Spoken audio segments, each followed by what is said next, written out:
Finalmente. Sí, finalmente de vuelta. Esperemos que sea finalmente. Ay, Dios santo. Hacer este video ha sido una verdadera odisea. Totalmente. Es el tercer día y la tercera vez que intentamos grabarlo. Tenemos que sacar detrás de las cámaras. Tenemos que sacarlo realmente.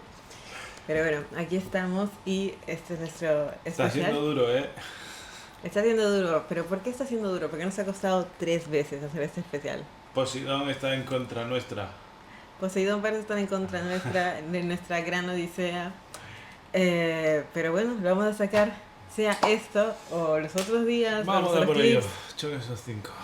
Vamos. Vamos. Este es el especial, si es que no se han dado cuenta aún, de la Odisea. La Odisea de Nolan, que es una interpretación de la Odisea escrita por Homero o atribuida a Homero, quien sea o sean ellos.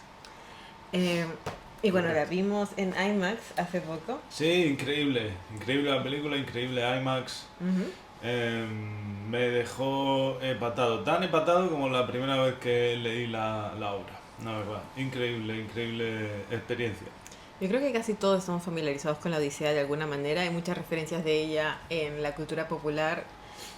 Sin embargo... Bueno, es que la Odisea es la vida, ¿no? Sí, es la vida. Es como... Se ha vuelto la vida, quizás siempre fue la vida, pero sin duda hasta el término Odisea se ha integrado en nuestro vocabulario. Una Odisea es un viaje largo, es un viaje complicado. Está demasiado integrada en quiénes somos como cultura. Pero todo esto no empezó random, sino que es un relato que empezó de manera oral y que luego fue adaptado a un libro que se le atribuye a Homero. ¿Y quién mejor que un filólogo para hablarnos de este tema y una crítica de cine para analizar la película de Nolan? Bueno, sí, bueno, seguro que... Bueno, a ver, no, siempre digo que no soy filólogo, soy licenciado en filología clásica, para ser más precisos. Pero bueno, o sea, conozco gente más preparada para este tema, pero yo soy el que está aquí, ¿vale? Entonces, al menos he traído apuntes, ¿vale? Mis compañeros de promoción podrán reconocer que son tan galimatías como lo eran en aquella época. Lo siento porque nunca fue posible usar mis apuntes para que alguien los copiara. Un Pero bueno, clásico. veis que siguen siendo igual, ¿vale? Si alguien se acuerda de mis recetas, están igual también. Para todos los amigos chefs de Javi y todos los amigos filólogos de Javi están familiarizados con su manera de escribir. Sí, Pero, sí, mucha crítica he recibido, más que la película de Nolan. a ver, un clásico además, tener apuntes tan malos que los lees de nuevo y dices, ¿qué? ¿Qué? Sí, ay, de hecho, ahora que he dicho eso, se me ha ocurrido una cosa más que no hemos estado hablando en las otras veces. Aunque bueno, lo bueno de estar repitiendo esto es que Sí.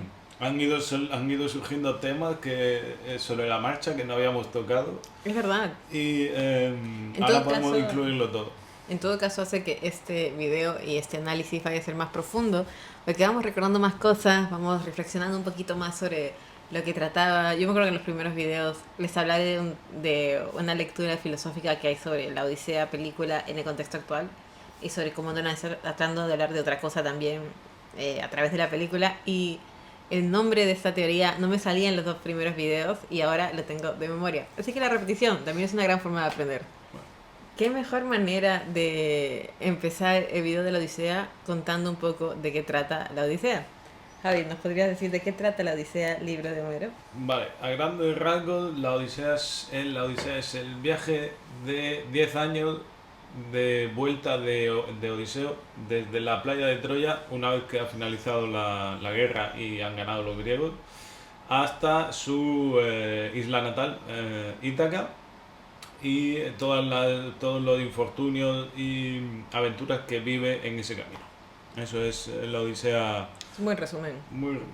la sinopsis. Sí, sí, muy bien, muy buen resumen, muy bien resumido. Sí, cualquiera diría que he estudiado esto.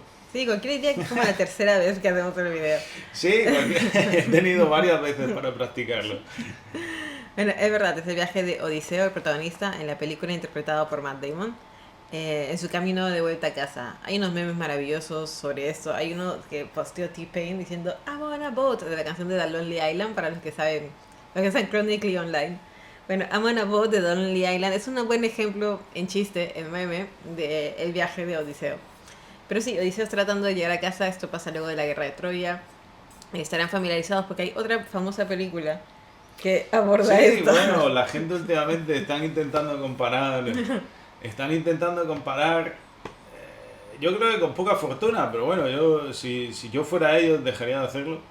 La película de Troya de 2004, la de Brad Pitt, Ujú. la están intentando comparar con la Odisea. Bueno, creo que palidece Sin duda. Troya, obviamente. True.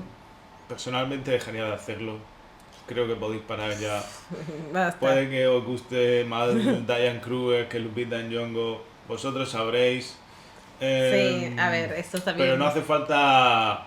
Hay pensamientos a los que no hace falta manifestarlos, ¿vale? Claro, tú puedes mantener estas ideas dentro de ti y no suena como un racista, pero eso ya es una decisión de cada uno. Porque recordemos que todos estos personajes son ficticios. Eh, Bueno, a ver, aquí no sé si todos son ficticios. Ujú. Creo que una guerra de Troya hubo. Seguramente, de hecho lo dejan caer en la película. De hecho hay un diálogo en el que Odiseo dice, bueno, es que esto es. O sea, quieren el control de Troya porque es un punto, digamos que Troya estaría situado en lo que ahora es más o menos Turquía, ¿vale? Entonces Serbia era un centro de comercio brutal, igual que, o sea, conexión entre Asia y Europa, con lo cual todo el mundo quería controlarla. De ahí que los griegos también quisieron controlarla, ¿vale? Ajá. Así que sí que parece que hubo algo de esto. Obviamente hay más de mito y leyenda en la Odisea libro y la Odisea película de lo que hay de historia, ¿vale? Todo esto no hay que cogerlo con pinzas y no nos creamos la parte de los dioses tampoco, ¿vale? Por favor, a eso iba un poco, ¿no? Estamos pensando de Helena de Troya y Atena, que también tuvo un poco de debate. Eh, son de todas maneras, es una adaptación, son personajes ficticios. En principio, ¿no? Podemos debatir que algunos eventos pueden estar basados en la realidad, como la literatura del día de hoy también está con algunos eventos basados en la realidad, a pesar de que hay varias historias que son ficción. Solo tengamos eso en cuenta, hagamos una crítica un poco más interesante sobre los personajes, sobre quiénes los están interpretando. Criticamos interpretaciones, no colores. Claro, ¿qué nos metemos? Nos metemos al barro con el tema de Sinón. Sí, sí, creo que hoy empezamos por Sinan. Vale, me parece bien. ¿Quieres empezar tú? Yo quería decir una cosa que se me ocurrió ayer. Bueno, Sinón no es un personaje de la Odisea, no es un personaje de la Ilíada tampoco. Sinón lo cuenta. El personaje de Sinón lo cuenta por primera vez Virgilio en la Eneida. La Eneida es el viaje de Eneas intentando fundar una nueva Troya, por así decirlo, ¿vale? Ujú.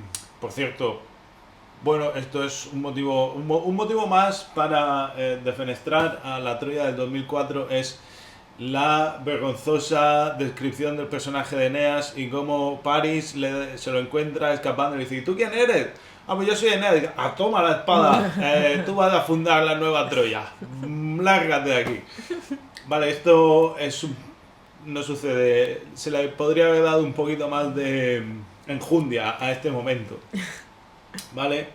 A mí me parece muy curioso, yo no sé si Nolan hace esto adrede o no, si la es que, o sea, es una pregunta que se me va a quedar colgando.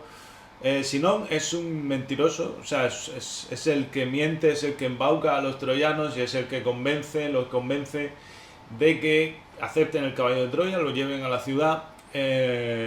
Si no, digamos que dice como que ha abandonado a los griegos, ¿no? Que ha desertado. Y él es el que abre el caballo de Troya por la noche y el que empieza todo esto, ¿no? Lo que quiero decir es que Sinón es un mentiroso, es un embaucador. Entonces, me parece muy curioso que sea también su personaje, su actor, el que ha engañado a todo el mundo. Todo el mundo se ha pensado que Elliot Page iba a ser Aquiles y Elliot Page no es Aquiles, No. es Sinón, es el embaucador. Entonces me parece muy curioso de verdad, si esto es adrede, ole por Nolan, me parece que no es tampoco, pues, lo estuvimos comentando también, que esto nos traía un poco a la idea de que en Inception, Origen, Sí. eh, los personajes de Inception podrían ser los miembros del staff de una película, ¿no? En el que Hay un crew el de cine, personaje de Leonardo DiCaprio sería el el director. director de cine, el personaje de Elliot Page sería el El set diseño design. sí. Vale, entonces creo que a lo mejor no es la primera vez que Nolan juega con esta manera de engañar al público. Eh, pero bueno, ahí lo dejo. Hecho, bueno, y también me parece que no sé si alguien lo está comentando o no. Es muy curioso que Sinon y Tiresias compartan escena, porque Tiresias es un adivino. ¿Quién era Tiresias en la Es, película? es cuando visitan el Hades, cuando Odiseo y la tripulación visitan el Hades y tal. Ujú. Es el adivino que le dice a Odiseo lo que tiene que hacer a continuación. Y hay un momento en el que comparten plano. Tiresias es un adivino que en su. Que al que era. O sea, él nace hombre. Hay un momento, no recuerdo por qué, ¿vale? Hay un momento en el que era lo convierte en mujer, vive X años como mujer y después lo vuelven a convertir a hombre. Eh, ahí lo dejo. Me parece curioso, ¿vale? Es curioso, tienes un personaje... No puede ser una pieza audiovisual sin tener en cuenta la cultura que la rodea, ¿no? Y todos saben de la transición de Elliot Page. Previamente además trabajó con Nolan como Ellen Page, entonces es interesante que un personaje, un actor haya hecho previa transición y post transición trabajo con el mismo director, es interesantísimo. Y todo el mundo está tanto de esto, al menos todos los cinéfilos, la gente que está fans de las películas de Nolan o que está interesado en el mundo audiovisual.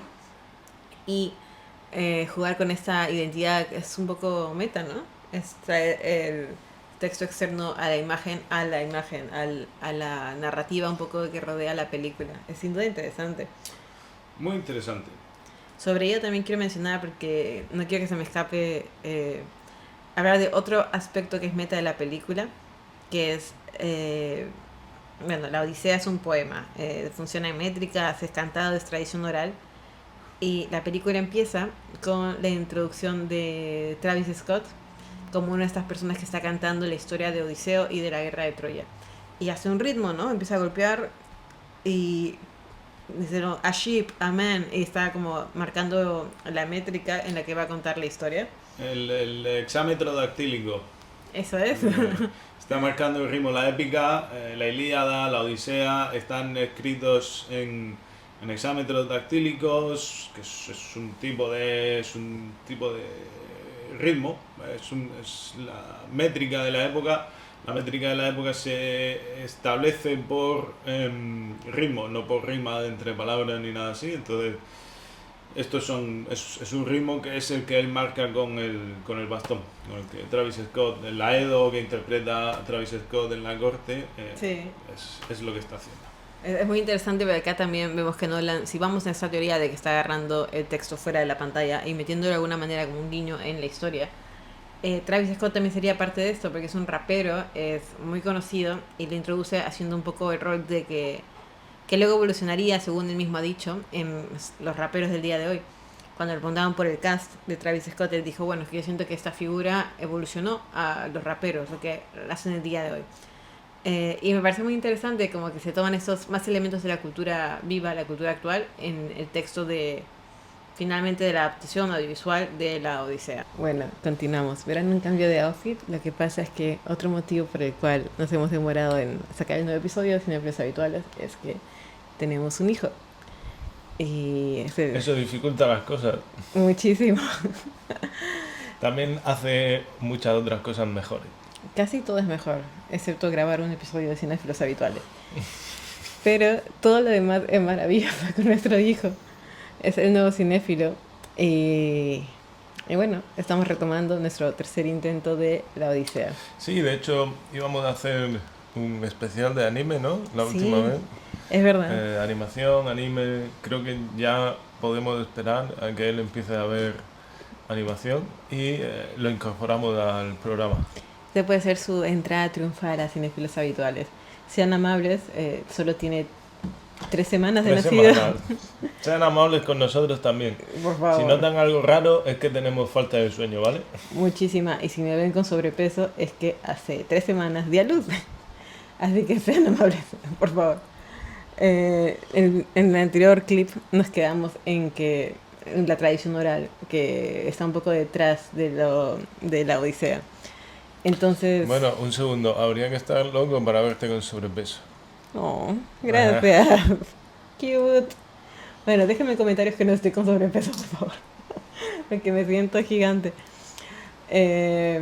Bueno, la tradición oral detrás de la Odisea. Entonces, no sé qué tanto sabemos del tema, no sé si hemos leído la Odisea en el colegio, por ejemplo, o en la universidad. El conocimiento de Javi de la Odisea es completamente superior al mío, pero recuerdo haberla leído en alguna etapa de mi formación general, no sé si colegio, en realidad.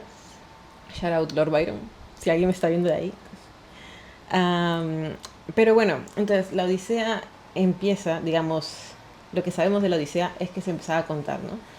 Antes de que existiera la imprenta, eran historias que la gente contaba. ¿Cómo se llaman las personas que lo contaban? Aedos. Aedos. Sí. Aedos. Y es un poco el personaje de Travis Scott lo que trata de ejemplificar. Es un Aedo. Bueno, a ver, depende de la época. Ah, ok. Porque, o sea, supongo que juglares, supongo que son un tipo de aedo también. ¿Julares? Juglares. ¿Qué es O sea, julares? antes de la imprenta, Ujú. claro, es que esto es... antes de la imprenta se copiaban textos y había textos, pero no estaban al alcance de todos. O sea, aunque hubiera libros, no estaban, por un lado, no estaban al alcance de todos y no todo el mundo sabía leer. ¿Vale? Entonces, la historia, aunque se estuvieran plasmando ya en papel antes de la imprenta, las historias se seguían transmitiendo de boca en boca. Un ejemplo es la canción popular, sea la canción popular que sea, el blues. Hay muchas canciones de blues que es tradición oral, el flamenco es tradición oral.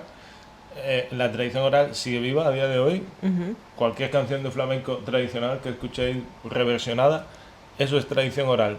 Se tan gana. No quería ir por ahí, pero bueno. Y de hecho, hablando del blues, en Sinners de Ryan Coogler también está ejemplificado esto, la tradición oral a través del blues. No voy a hacer spoilers porque esto es el especial de la Odisea, pero si pueden chequear Sinners también toca este tema de una manera muy interesante. Y también sobre la evolución de la música negra en Estados Unidos. Es brutal este bloque en el que todo el mundo está bailando en la fiesta y que tiene distintas etapas de la evolución de la música afrodescendiente. 10 de 10. Sinners es un peliculón. Pero regresando a la Odisea, entonces la tradición oral, ¿no? Y en ese sentido, quiero hacer una pequeña referencia, un pie de página, a un periodista que yo sigo hace mucho tiempo, Marcos Cifuentes. Para los peruanos será muy conocido. A nivel fuera del Perú no sé qué tan conocido, pero vale mucho la pena verlo. Tiene un canal de YouTube e Instagram y bueno, y TikTok que se llama La Encerrona. Es un periodista, Marcos Cifuentes, y generalmente, vamos, a mí me parece muy acertado todo lo que dice. Y puso un video en TikTok, o yo lo vi en TikTok, hablando de la Odisea, de un poco de ideas de borrador. Y mencionaba el paréntesis Gutenberg. ¿Estamos familiarizados con quién es Gutenberg? Yo personalmente sí. Pues haré una pequeña explicación. Gutenberg es quien inventó la imprenta. Y, y bueno, la reflexión que él hacía era que si Nolan estaba hablando un poquito de los aspectos meta de la película, se estaba hablando de la inteligencia artificial en la Odisea. Aquí viene esto. El paréntesis Gutenberg, estoy mezclando varios temas, un poco como él también está haciendo en su video, pero es que me inspiró mucho lo que dijo.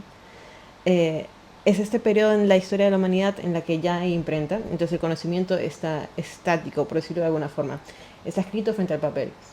Entonces, para acceder a conocimientos que de otra manera estarían muy lejanos o muy poco accesibles, digamos que una historia que se esté contando a través de tradición oral en Mongolia, sería complicado que llegue a Perú o que llegue a Brasil, por muchos motivos, ¿no? Y esto es lo que un poco la imprenta y la globalización han permitido. Lo que está proponiendo, digamos, esta teoría, es que algo parecido está pasando con la inteligencia artificial. Tú le preguntas algo a la inteligencia artificial y va a sacar la respuesta de la información que está online, pero es información que está quieta, digamos, no es un conocimiento vivo que sí pasaba con esta tradición oral que, bueno, que ha quedado atrás. Pero a lo largo de la humanidad hay más periodos de pura oralidad que de imprenta. El periodo en el que hemos tenido la imprenta es un paréntesis, por eso paréntesis Gutenberg, de conocimiento, ¿no? Y obviamente ha permitido muchos avances en la humanidad y es muy interesante por X millones de motivos.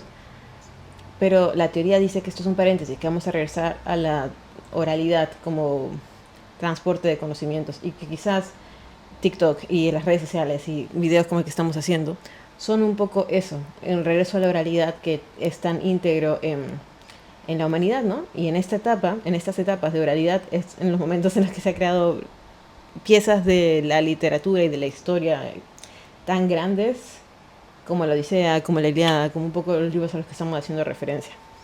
Así que food for thought, si le podemos pensar un poquito. Bueno, interesante. Podemos estar de acuerdo o no, déjenlo en los comentarios, me parece un debate muy interesante. Bueno, estoy de acuerdo, por lo menos estoy de acuerdo en que las modas son cíclicas, así que Sin duda. en algún momento volveremos al origen. Volvemos al origen. Y hablando del origen, cuéntanos un poquito más sobre qué apreciaciones has tenido tú habiendo leído la Odisea, habiendo traducido la Odisea, con respecto a la adaptación que ha hecho Christopher Nolan. Ok, me meto en materia. Vamos a tirar aquí, a lo mejor está un poco denso mi análisis. Intervengo de rato pido en perdón. rato. Sí, por favor. Vamos a coger los apuntes. Vale, mi principal, o sea, lo primero de todo, creo que lo que más me gusta, lo que más resalto de esta adaptación e interpretación de la Odisea es que es, como creo que lo he dicho antes, que es tan masiva como el libro original, ¿vale? Lo cual es muy difícil. Es muy difícil adaptar la grandilocuencia de la Odisea. Y Nolan lo consigue, porque es un gran artesano. Sin duda. Y pone muy bien en imágenes y creo que elige muy bien lo que cuenta.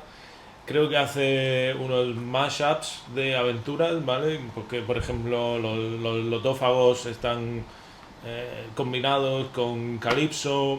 La historia de Circe es mucho más... o sea, en el libro Circe se lleva un año. Ah, wow, no sabía eso.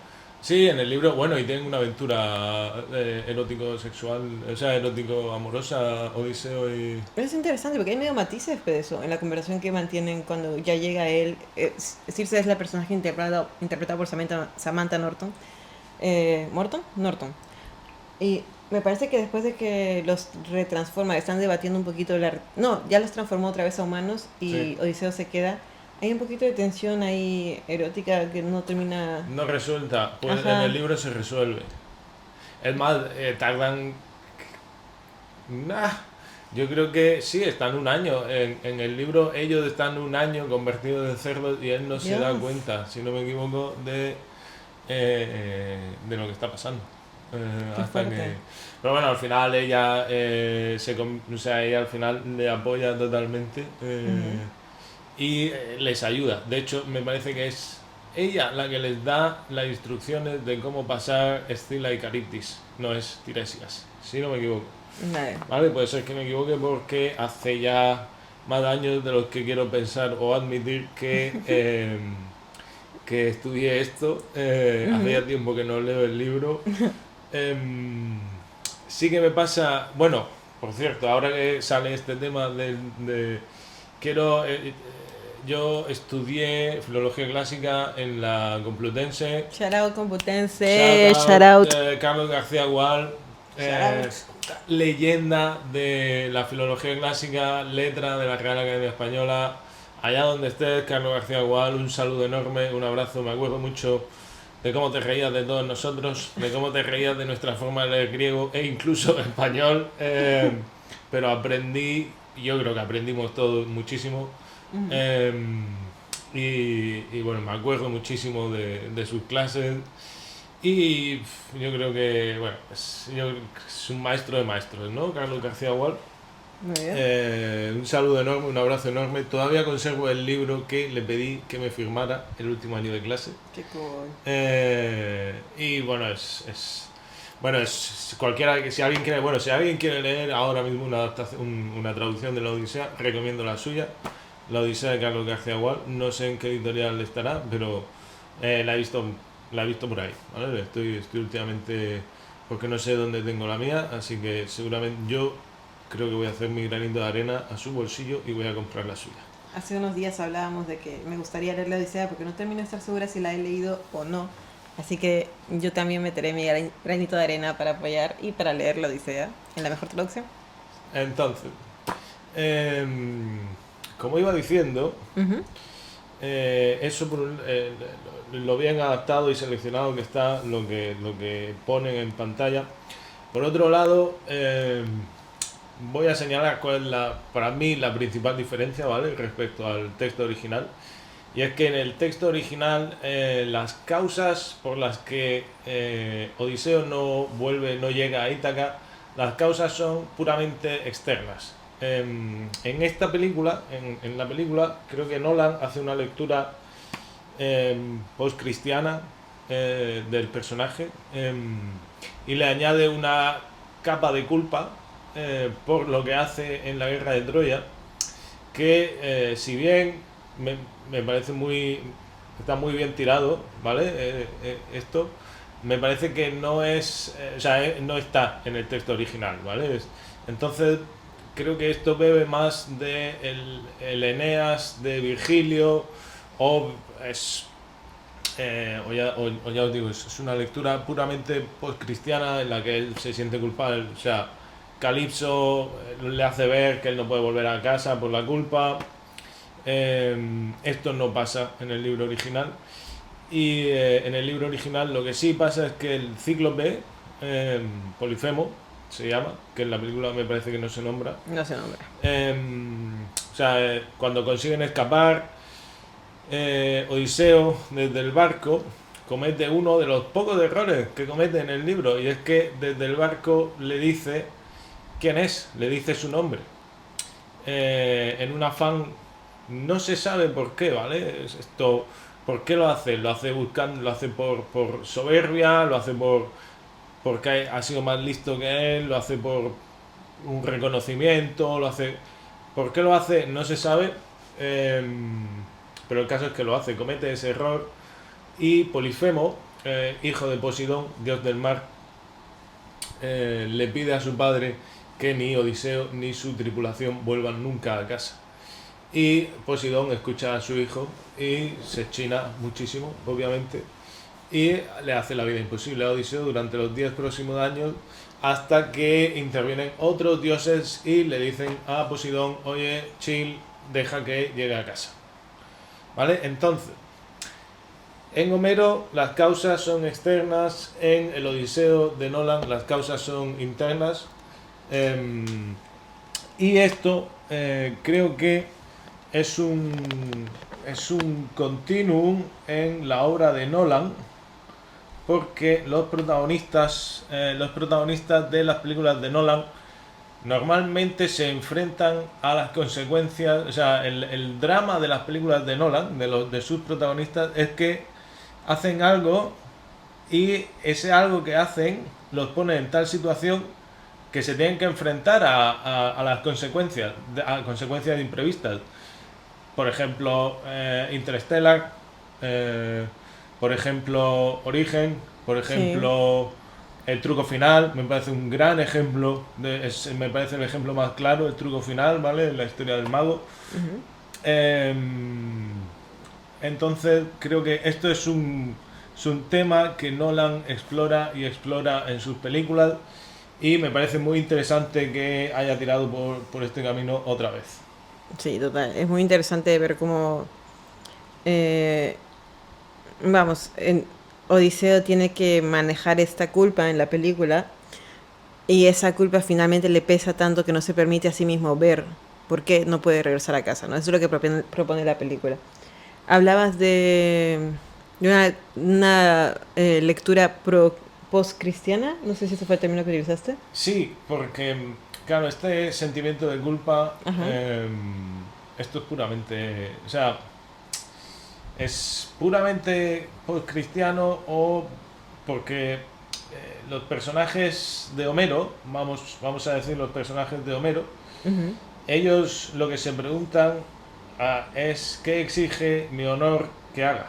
¿Qué debo hacer para keep it up, ¿no? Como para mantener mi honor. Y lo he mencionado antes, que yo creo que él hace un poco una combinación de ambos personajes.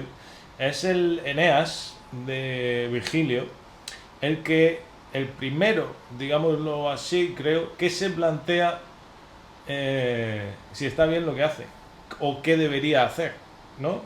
Eh, él es... hay un momento precioso al final de la Eneida en el que Eneas ya ha vencido a Turno está de rodillas, está suplicando por su vida y Eneas está ahí con la espada. Esto es un final que recuerda mucho, por cierto, a mí hablándolo últimamente me ha recordado mucho al de Seven, al What's in the Box. Tremenda película Seven.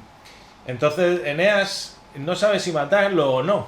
Y esto es muy curioso porque ningún héroe de esa época se habría planteado si matar o no. O sea, ningún héroe homérico se plantearía lo mato o no lo mato. Eneas duda. Y esa duda es, yo lo llamo una protoculpa.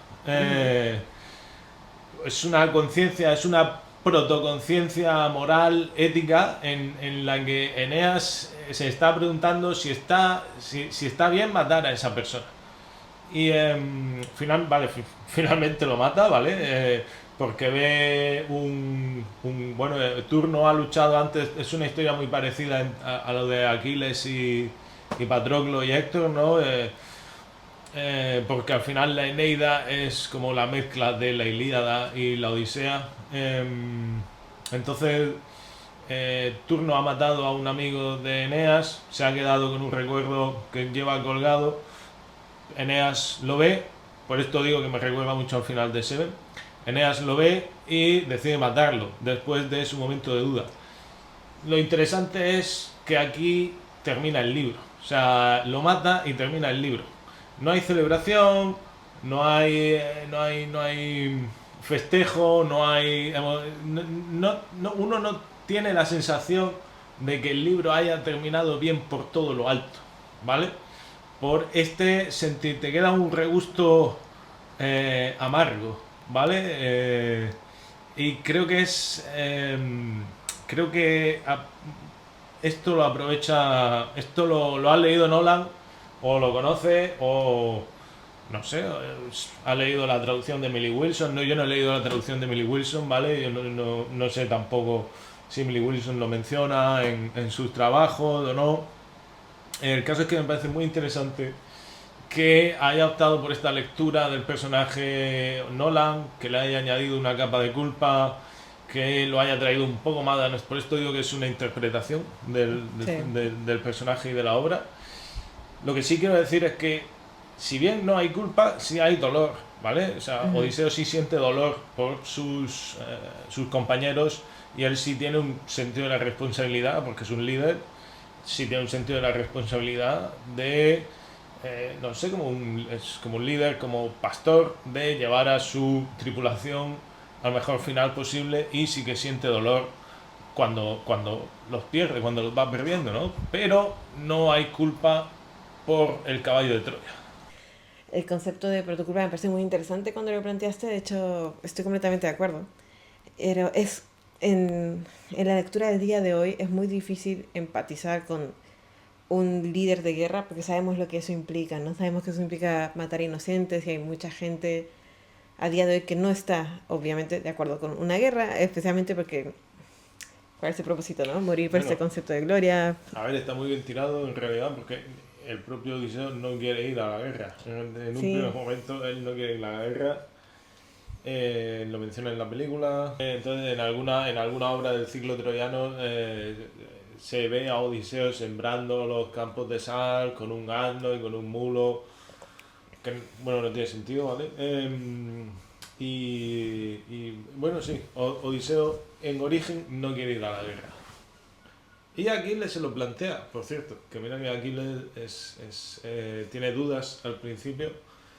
Pero bueno, continúa, perdón, que te interrumpí. No, es muy interesante. Aquiles se lo plantea, Aquiles no aparece en la Odisea, no es el personaje de Elliot Page. Es raro que la gente siga molesta con ese casting cuando ni siquiera es Aquiles, pero bueno, XD. Sí, entonces es una manera de empatizar con el espectador actual, me parece, este concepto de culpa que no está en el texto original.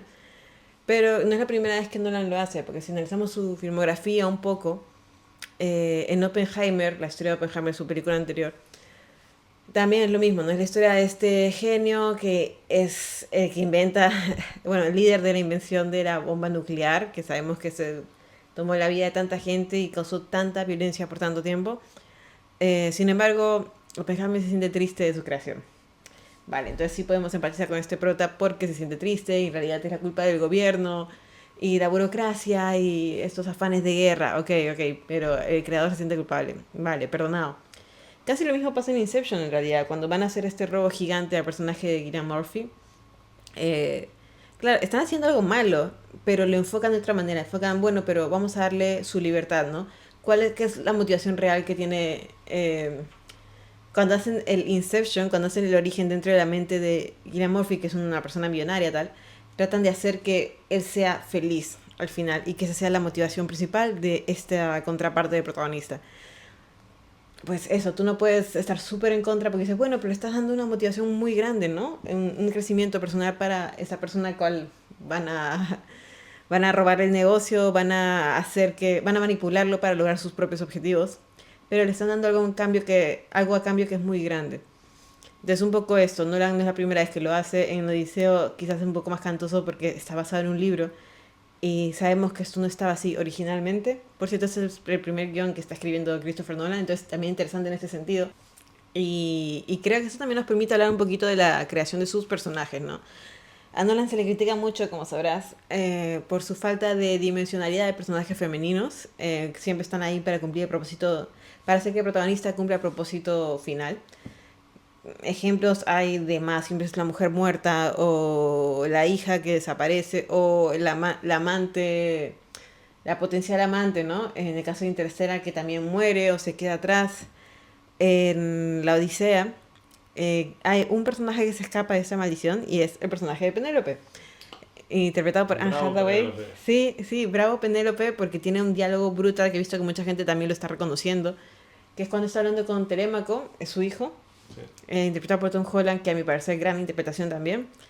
Pues ella le dice, él está hablando de la estrategia, ¿no? Porque tiene todos estos pretendientes, entre comillas, que quieren estar con ella y hacerse reinado. Realmente solo quieren hacerse el poder y el reinado que conlleva ser el rey.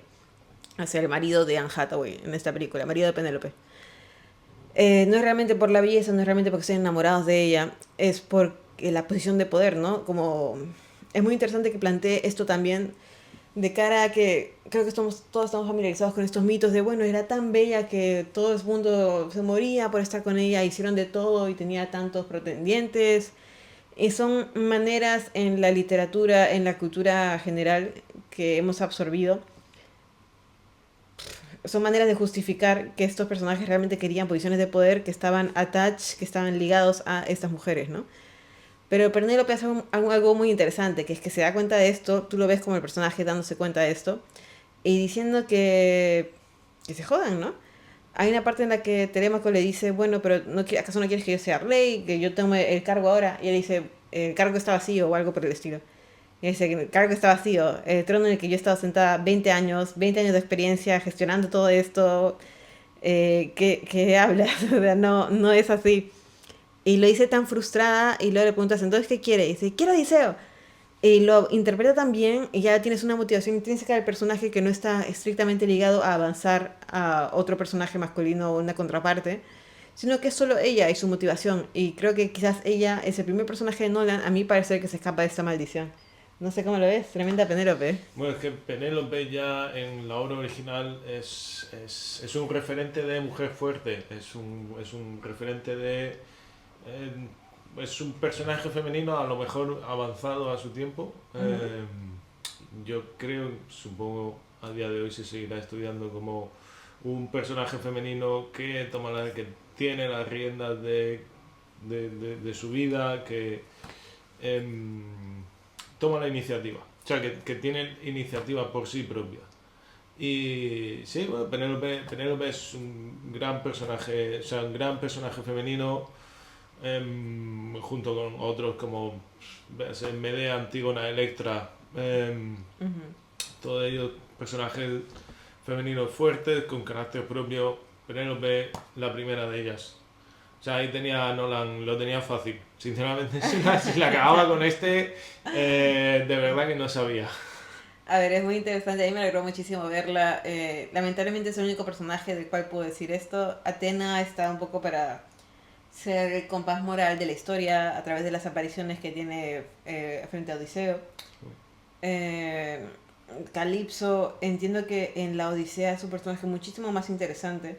En la película termina un poco superficial. Bueno, Calypso es una divinidad y se comporta como una divinidad en la obra original. Es un poco egoísta. No es que sea una mala al uso, aunque sí que lo retiene contra la voluntad de Odiseo. En ese sentido sí que lo seduce, lo engaña, lo retiene, le pone muchas trabas para marcharse. No es tan. No es. Yo no la veo tan buena como el personaje de Charlize Theron. No se lo pone tan fácil. De hecho, me parece que a Calypso también tienen que intervenir otras divinidades y decirle como, oye, deja que se marche que ya va siendo hora. Sí, y acá sale un poco, digamos, muy suavecita, ¿no? Pero puedo entender que Nolan está haciendo una adaptación de un libro tremendamente largo.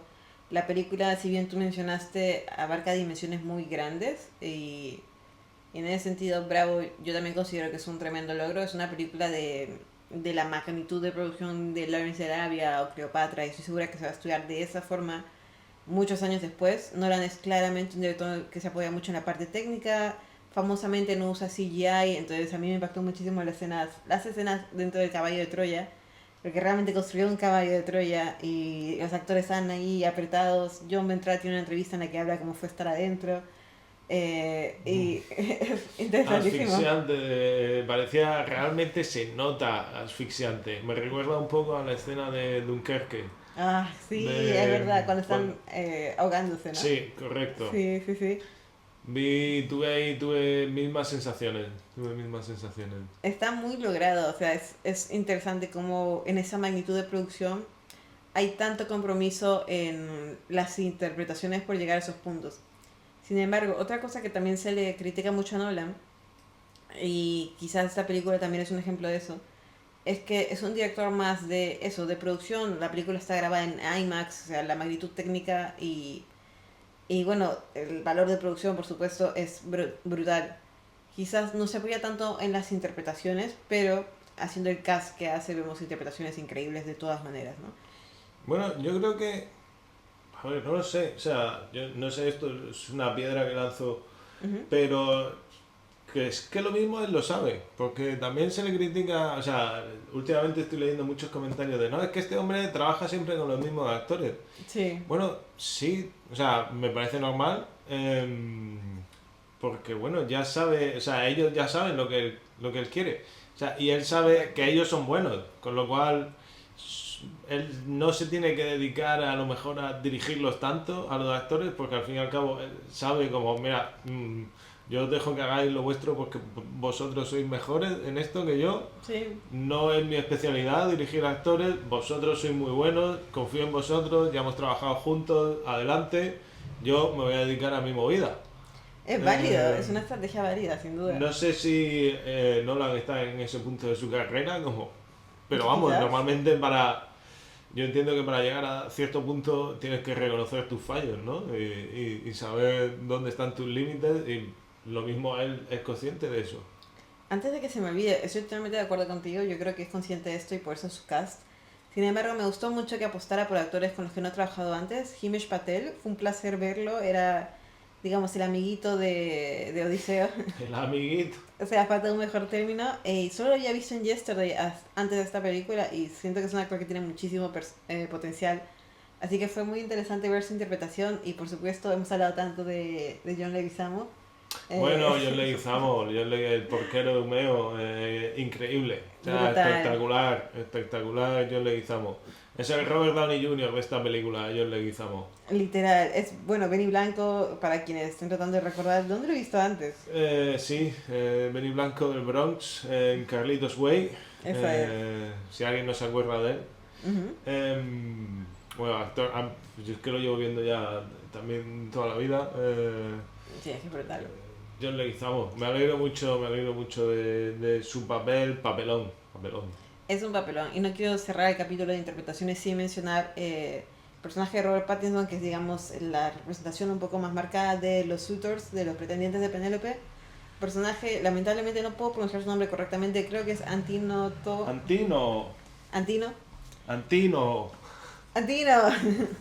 acento en la I creo, si no me equivoco. Antino. Y Robert Pattinson siempre es un muy buen actor, hace un antagonista brutal, una contraparte muy fuerte sobre la moralidad que presenta Odiseo. Él es todo lo contrario en todos los sentidos. Ni un buen planificador, ni un buen guerrero, ni, o sea, todo lo contrario. Es muy interesante. Telémaco, Tom Holland, creo que es su primer papel en esta magnitud y también creo que es muy logrado, aunque escuché algunas críticas, no estoy de acuerdo con ellas. John Leguizamo, el perro, Argos. El perro me parece maravilloso, es el único que reconoce a Odiseo cuando regresa y los perros son lo mejor de la vida. Hay una anécdota de Christopher Nolan diciendo que cuando él adoptó un perro supo que tenía que adaptar la Odisea al cine porque él dijo que es the ultimate dog that story. Porque lo reconoce y todos los que tienen perros saben lo que eso es y es maravilloso, es muy tierno esa parte, sutil, tierna, maravillosa. Lupita Nyong'o muy bien en los 5 minutos que tiene. John Bertrand, todo lo que toca es oro. No sé si me estoy olvidando de una interpretación importante, pero creo que están mencionados. La del coleguita de Robert Pattinson. Ah, Es que no me acuerdo, sí, no él sé, también no es muy sé, bueno, pero sí, él sí, es, sí, creo que lo hacen ellos dos. es cierto. Este dúo dinámico asqueroso, Ujú. dan mucho asco los dos. Me parece que está. O sea, ellos dos, porque me parece que del resto de pretendientes Sí, ni fu ni no hay fa, ninguno que abra la boca. es O sea, verdad. son ellos dos como ejemplo de grupo y ellos dos dan suficiente asco por todos los demás. Es muy bien dicho además, O sí. sea, ellos dos te transmiten una sensación de que todos los que están allí son unos asquerosos, como en Los Odiosos de 8 de Quentin Tarantino. Es como si toda esa sala estuviera llena de gente odiosa y ellos dos son el ejemplo de esta gente odiosa. Es muy bien logrado, sin duda. Sí. No me quiero quedar sin mencionar, hemos hablado muy por encima de Atena, sé que tú y yo lo hemos debatido. Je. Atena está representada por una sacerdotisa, si no me equivoco, que matan al llegar a Troya, ¿no? Y esto también habla sobre tu previo punto de la protoculpa. Entonces, Odiseo no lo vamos a matar a nadie porque es el protagonista, y si lo viéramos matar a inocentes en su entrada a Troya, empatizaríamos un poco menos con él. Pero vemos cómo permite que asesinen a una sacerdotisa, en principio que no ha hecho nada. Vemos cómo le cortan la cabeza, cómo cae la estatua de Atena, y a partir de ahí se entiende, aunque la historia no está contada de manera lineal, hay muchos flashbacks, hay algunos flash forwards, eh, que es la manera en que él ve a Atena, ¿no? Entonces esta protoculpa se manifiesta en todo momento, desde el comienzo vamos, con esta representación de Atena que lo persigue, que lo juzga, que es esta culpa, la sombra de su culpa, ¿no? Que lo persigue a donde va. Sí, es su Pepito Grillo. Sí. Es un Pepito Grillo. Bueno, es verdad, me parece llamativo que de todos los dioses que aparecen en la obra de la Odisea, porque aparece Poseidón, aparece Zeus, aparece Atenea, por supuesto, y bueno, me estoy dejando seguro que si no aparecerá Hermes. Em, la única que aparece es Atenea, con el rostro de Zendaya. Ujú. No estoy,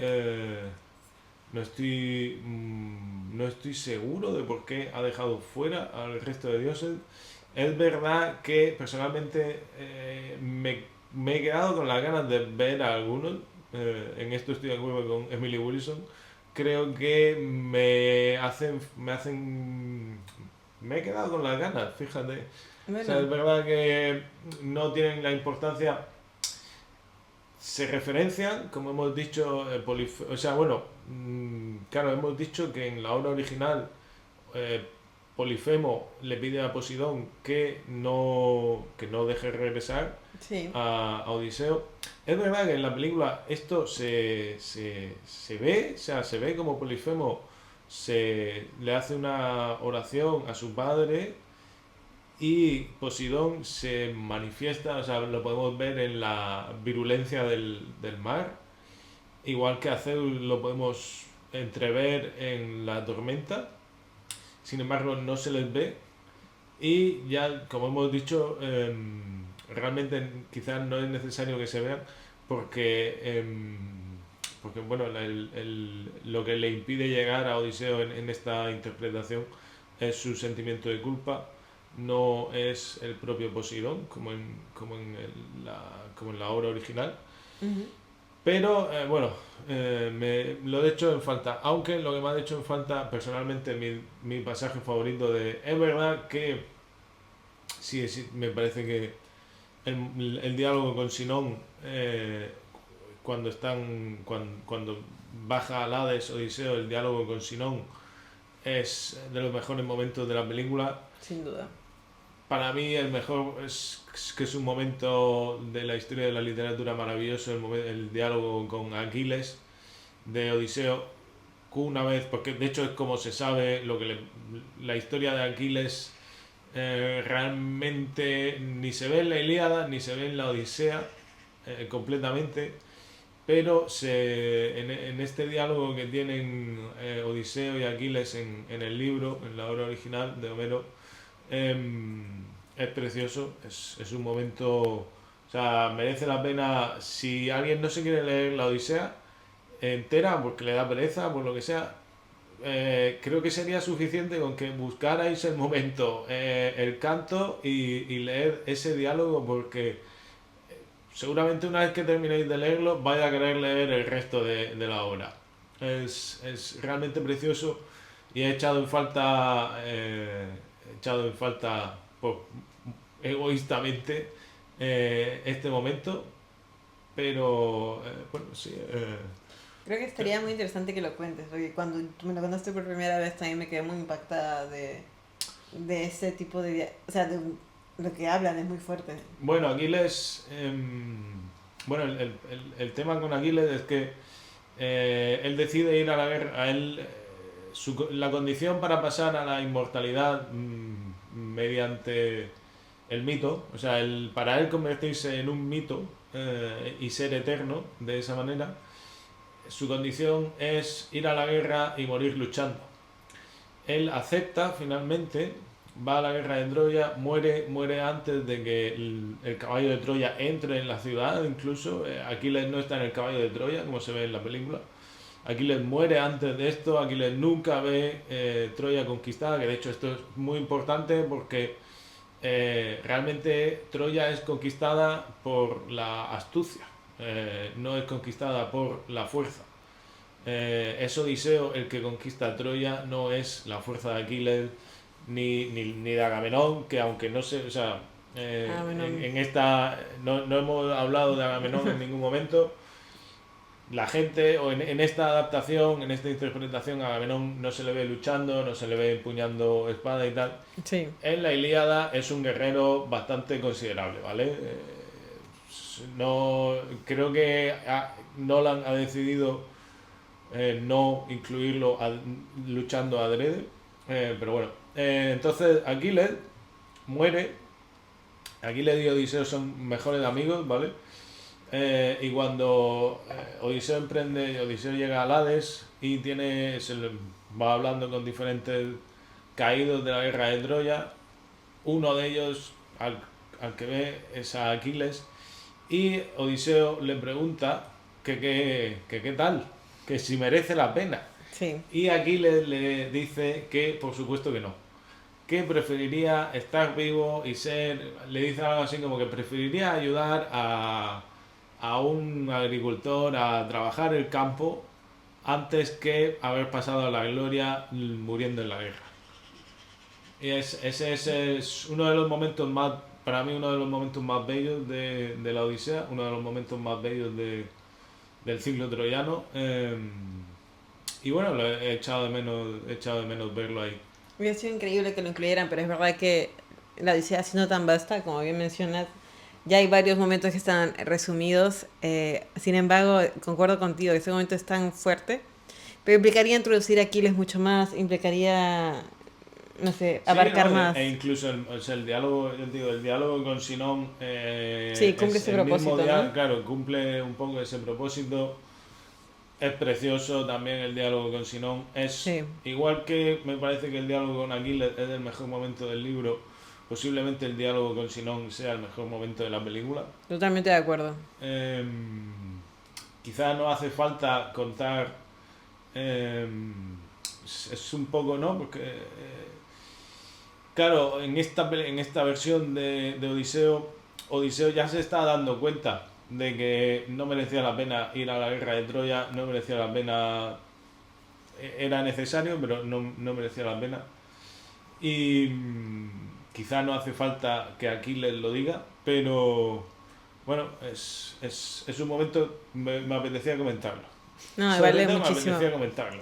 Y vale muchísimo la pena, o sea, si no están familiarizados de nuevo, como para animarlos a leer el ciclo troyano, ¿no? Este diálogo es súper fuerte en cuanto a motif de la historia. Es verdad que el personaje Sinón cumple este rol.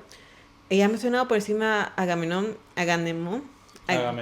Agamenón. Vi un meme hace nada de alguien que decía que estaba en una función de la Odisea y hubo un problema y se cortó la función y un profesor de literatura inglesa estaba ahí y se puso a contar la historia de Agamenón a la persona.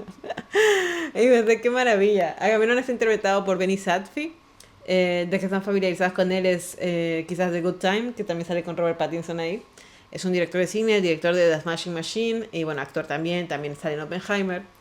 Y es muy interesante como opción de cast porque generalmente hace personajes un poco más quirky, más como que estética nerd, pero como raros. Y acá está haciendo de Agamenón, digamos, quien está, si no me equivoco, empezando la guerra, quien está reclutando a las personas para ir. Bueno, sí, se puede decir que sí. Él y Menelao, los dos reyes. Menelao es el marido de Helena, al que, bueno, al que es infiel Helena con Paris. Y Ujú. Helena y Paris se escapan. Entonces Menelao se lo cuenta a su hermano. Y como bien dice Odiseo, bueno, a ver, también es verdad, claro, es que esto es, no me acuerdo cómo se llama, el juramento no sé cuánto, en el que varios reyes, Odiseo entre ellos, Ujú. es un juramento en el que son varios pretendientes de Helena, ¿vale? Entonces Helena elige a uno de ellos y todos los demás llegan al acuerdo de que si algo pasa con Helena a uno de ellos, todos van a tener que ir a defender el honor de Menelao, del elegido por Helena. Vale. ¿Vale? No me acuerdo cómo se llama esto, es el juramento de no sé cuánto, lo pondré en comentarios más tarde, ¿vale? No he llegado hasta tan lejos en mis apuntes, pero es un motivo que no se cuenta en la película, ¿vale? Pero es un poco motivo para Odiseo para ir, realmente. Muy interesante, yo no sabía eso, me parece el lore detrás de la Odisea, digamos, del ciclo troyano, ¿no? Falta un mejor término y para ponerlo en términos de Chronically Online, el universo cinematográfico del ciclo troyano. Está muy interesante saber esta información también y de nuevo, motivaciones para leer los libros. Eh, no sé si nos estamos dejando algo más, no sé si tienes algún apunte que quieras mencionar. Em, bueno, sí, yo quiero decir, estoy leyendo muchos comentarios Ajá. negativos acerca de la ambientación, de las armaduras, ¿No? de la armadura de Agamenón también, sí, un poco de la vestimenta, ¿no? De la gente, diciendo que no es como completamente accurate, como no es, no pertenece a la época. Yo lo que quiero decir es que no que algo sea fielmente representado no te va a dar sensación, no siempre te va a transportar bien a ese momento, Ujú. ¿vale? como muestra voy a usar el mismo universo griego clásico, ¿vale? Para que entendamos por dónde voy. El Partenón o las esculturas griegas clásicas no eran de mármol blanco como las vemos ahora. Muy buen punto. Estaban pintadas, estaban los pezones, les ponían parches de piel, de cuero. El Partenón estaba forrado no recuerdo si era en oro. Era todo muy diferente. Sin embargo, si en una película que está intentando retratar esa época viéramos las esculturas de esa manera y viéramos los templos como eran en aquella época, nos chocaría tanto que no nos sentiríamos transportados de la misma manera a aquella época. Entonces, que algo no sea fielmente, que algo no esté representado 100% fiel a lo que era, no siempre es erróneo a la hora de transportarte a ese universo. Creo que ha quedado claro. Sí. Y la armadura de Agamenón muy probablemente no fuera así. Seguramente esto es totalmente fuera de lugar, la armadura de Agamenón. Creo que la armadura de Agamenón lo que intenta es situarlo como por encima y al margen del resto. Porque sí que es verdad que Agamenón, rey de reyes, estaba por encima de los ejércitos. Uh-huh. O sea, era rey de reyes, ¿vale? Entonces creo que en la película lo que cumple la armadura es para un personaje que tiene tan poco diálogo, tan poco tal, todo el mundo se está acordando de él, entonces todo el mundo está hablando de él. Entonces que la armadura no sea tal y como tenía que ser, a lo mejor en este caso nos da igual, porque sí que cumple el objetivo, creo, que Nolan le quería dar al personaje y a la armadura. Sin duda, algo que se ve mucho en la escuela de cine es que tú tienes que apuntar a lo que es verosímil, no necesariamente a lo que es verídico. Entonces, algo puede ser verdad en la vida cotidiana. Un buen ejemplo de esto es Magnolia, por ejemplo, de Paul Thomas Anderson. O al menos es el ejemplo que nos ponían cuando estudiábamos cine. Que es que si tú hay cosas que pueden pasarte en tu vida, hay coincidencias, ¿no? Pero cuando hay muchas coincidencias en la vida de un personaje, el espectador dice, ya, y seguro que también le pasa eso, y seguro que también le pasa el otro, y ya molesta. Porque si bien es algo que podría pasar, no es verosímil. Entonces tú tienes que sentar las bases del universo y a partir de ello ya haces cosas que tengan sentido dentro de ese universo, ¿no? Por ejemplo, en Magnolia, que voy al ejemplo que nos ponían mucho en la escuela, que es que en Magnolia hay, si no me equivoco, cerdos cayendo del cielo. Estoy pensando en los ejemplos más extremos de Magnolia. Hay un montón de cosas raras que pasan en Magnolia, pero te contextualizan que ese es el universo. Entonces, cuando pasan cosas más raras y más raras, tú sabes que ese es el acuerdo que estás teniendo con el director, con la puesta en escena y tú como espectador de que en ese universo pasan estas cosas. Es verosímil dentro de ese universo. Pero si yo pusiera que caigan cerdos del cielo, la Odisea es menos verosímil, ¿verdad? Diríamos, bueno, pero ¿por qué es algún dios? No entiendo por qué está pasando esto. Siguiendo esa línea, cuando hacemos representaciones, es verdad que en la antigua Grecia las representaciones que tenemos en la cultura popular son distintas a como realmente sería, pero como está tan impregnado, como bien dices, en la cultura popular, no sería verosímil para ti, como espectador, verlo así. Y es un acuerdo que el director tiene que tener con el espectador de no romper esta ilusión y hacer que tú puedas realmente meterte en la historia porque la ves verosímil dentro de ese universo. Pero a tu punto también, ¿te acuerdas el vestuario de Telémaco al final? No. Es que al final Odiseo se va con Penélope hacia el horizonte. Me encanta este final porque no es trágico, es bonito, pero no llega a ser cursi. Me gusta mucho el final. Y finalmente Telémaco se queda con Ítaca para ser rey. Pero el vestuario que usa Telémaco, Tom Holland, es caricaturesco a mi parecer de cómo se vestirían los griegos en esa época. Un rey griego. A mí casi me saca el vestuario. Casi. Pero son los últimos 5 minutos de la película, entonces digo, bueno, X. Pero es un vestuario... Fíjate, no me acuerdo. Yo sí, porque me sacó un poco, justo hablando de verosimilitud. Sí. Justo hablando de verosimilitud, a mí sí me está sacando un poquito ese vestuario.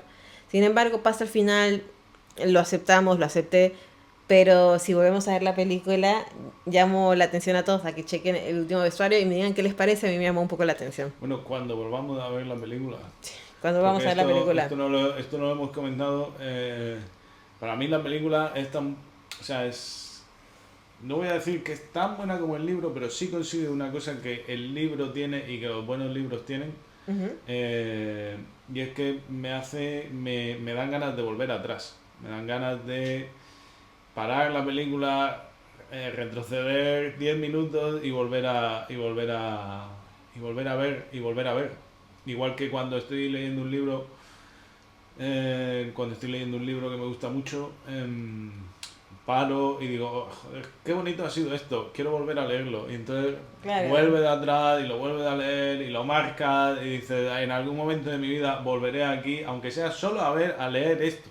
Sí. Y yo creo que la Odisea tiene momentos que merecen la pena visitar. O sea, el libro desde luego tiene momentos que merecen la pena visitar solo para ello, no hace falta leer el libro completo, simplemente como hemos dicho con el diálogo de Aquiles y Odiseo. Y la película creo que tiene momentos también para visitar exclusivamente. ¿Qué ha pasado en este corte comercial? ¿Qué ha pasado? No puedo resistirse, se ha unido ya al podcast. Tenemos un nuevo cinéfilo habitual. Y este es Nachito, nuestro cinéfilo habitual. Ha estado reclamando a su padre y a su madre, así que lo hemos traído. Aquí estamos. Javi, ¿hay algunas cosas que crees que han quedado fuera, que te gustaría incluir, que quizás no hemos mencionado aún? Y recuerda acercarte al micrófono y no te preocupes por la parte de abajo que no se ve en el cuadro. Vale. Bueno, a mí solo me gustaría terminar diciendo que La Odisea es un libro que se ha mantenido vivo durante estos miles de años, que se va a seguir manteniendo vivo durante miles de años más, que admite todas las lecturas que le queramos dar. Tiene cabida, bueno, es uno de esos libros en los que cabe la vida entera, ¿no? Porque la historia tiene de todo y admite todas las lecturas que le queramos dar. Está para mí en el Olimpo de las obras literarias. Está junto con La Tempestad, junto con Guerra y Paz, junto con 100 años de soledad, El ruido y la furia, El Quijote, por supuesto. Son obras que uno va releyendo conforme va cumpliendo años y le va dando tienen un significado diferente según en cada época de la vida en que lo leas, según lo que te pasa. Me parece que por eso es una obra que sigue viva a día de hoy, sigue vigente. La gente habla de inteligencia artificial, sí. La gente habla de transexualidad, la gente habla de un padre queriendo volver a su familia. Ítaca puede ser todo lo que puede ser un estado mental al que uno quiera volver, puede ser un momento de tu vida al que quieras volver, puede ser simplemente un hogar. Y el viaje es, bueno, el viaje que estamos haciendo todos, ¿no? Al fin y al cabo la vida es un gran viaje. Y bueno, quiero terminar diciendo que me parece que, o sea, hoy, este año, siglo XXI, se ha hecho esta adaptación. Se van a seguir haciendo adaptaciones, se van a seguir haciendo interpretaciones, porque es como la vida, va adaptándose, va moldeándose y me parece genial que Nolan se haya atrevido y que haya aportado su granito de arena y me alegro mucho de que haya quedado tan bien, la verdad. No soy tan contrario como Emily Wilson a esta adaptación. Y nada más. Bueno, Emily Wilson es la que tradujo la versión de la Odisea, de la cual Nolan ha basado esta versión. Estoy completamente de acuerdo contigo. Es muy interesante que estos discursos estén aún vigentes en la época de hoy, 2026, siglo XXI. Es muy interesante y me alegra que esta generación de cinéfilos habituales pueda involucrarse en estas conversaciones respecto a la Odisea. Me parece increíble. Y recuerdo que tú y yo hablamos de la Odisea cuando nos enteramos que Nolan le iba a hacer, que iba a hacer una adaptación para una película de la Odisea. Y recuerdo la pasión con la que me contaste eso. Estábamos en Aro en mi cumpleaños hace unos años. Y pensé, wow, si esto está bien hecho, va a ser una película icónica. Y es pronto, y se me ha criticado un poquito en la columna que tengo en Medium, en la revista Fanfare. Si están por ahí escuchándome, shout out. Cuando hablo de instant classics. Porque digo como que esta película es un instant classic. Y me dicen, no puede ser un clásico si la acaban de entrenar, Sofía. Digo, bueno, por eso dije instant. Y, y me da la impresión Bueno, que en este caso es un clásico literalmente, ¿no?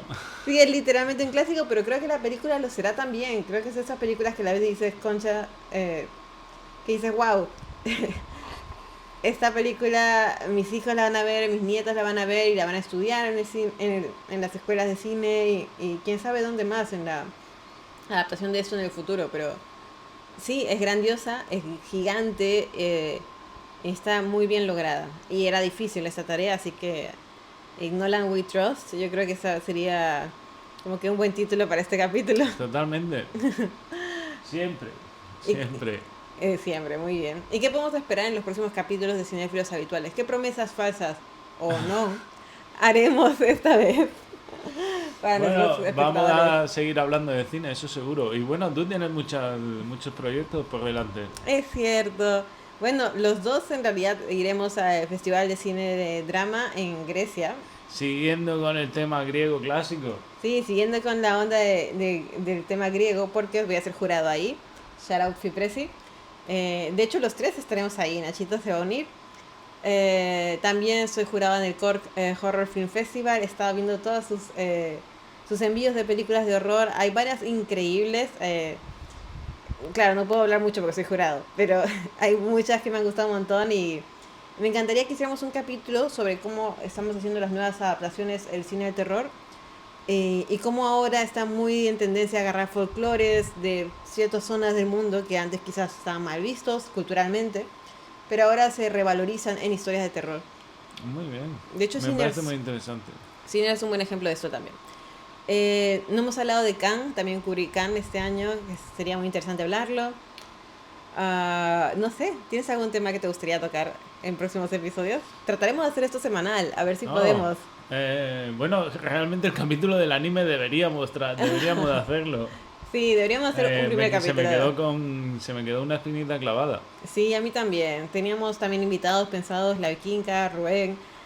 Bueno, siguen invitados. No, no están solo pensados, están invitados. Están invitados y bueno, debemos hacerlo también, pero si tienen una sugerencia, por favor déjennosla en comentarios y estamos muy felices, es una etapa muy bonita en nuestras vidas. Estamos Sí. tratando de sacar esto adelante y obviamente es complicado teniendo un bebé, pero es hermoso, es raro, la paternidad es rara. Quizás deberíamos hacer un capítulo sobre padres, padres de cine. Películas de... Sí, por supuesto. Ni siquiera películas sobre paternidad o maternidad, sino padres de cine también puede ser una temática. Por ejemplo, Oz Perkins, el hijo de Anthony Perkins. ¿Te acuerdas que vimos su película, Long Sí, Legs, hace unos años? sí, peliculón. Me Sí. gustó. Bueno, de hecho van a retomar el personaje.